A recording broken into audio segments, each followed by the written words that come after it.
setting melody, to setting you. Nothing here anymore. Not you, sun. No, nothing shining. No, nothing is left in place. The day is done, the setting. Oh, the setting melody to setting you. Yes, you. Yes. I am most certainly talking to you. Yes. I wish my vocal cords were violin.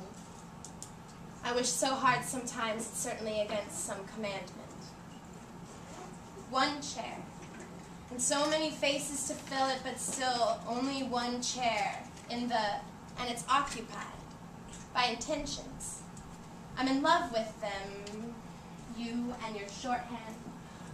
Silly little syllable, I am, you never say me if you can help it. Oh yes, love, I do, yes, see right through you, yes. But sometimes I choose to stop short, focus, closer, and see into, yes, into you, oblivious you. And I say I love you too much, I love you too much. If my vocal cords were violins, I would sing and you would understand.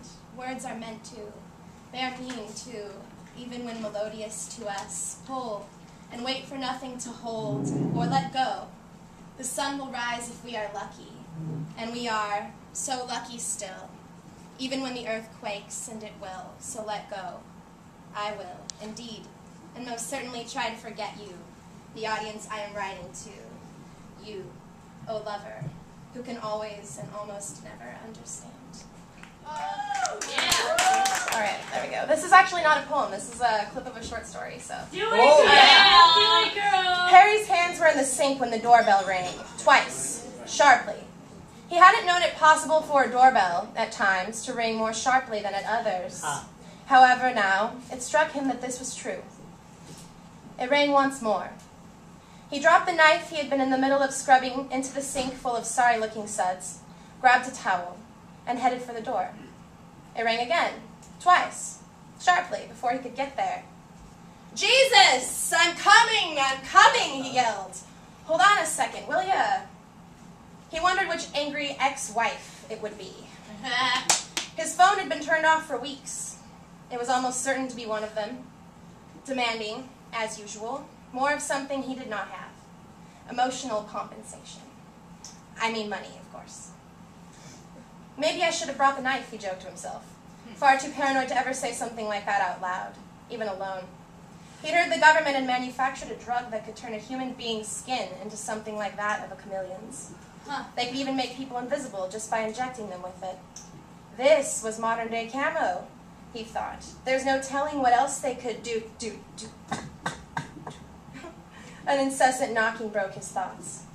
He pawed the handle and swung the door open wide, somewhat too defiantly, betraying what was left of his confidence by bastardizing it with poor performance. If it were Margaret, she'd laugh at him. If it were Mary, she might be too drunk to notice. This was not a blessing. Mary was a terrible drunk. It was neither. Instead, a young woman came screaming through the door and into his living room, shoving him aside and throwing her arms about to enunciate whatever it was she was yelling as she did so. Harry had been prepared for an assault by an emotional woman, but not like this.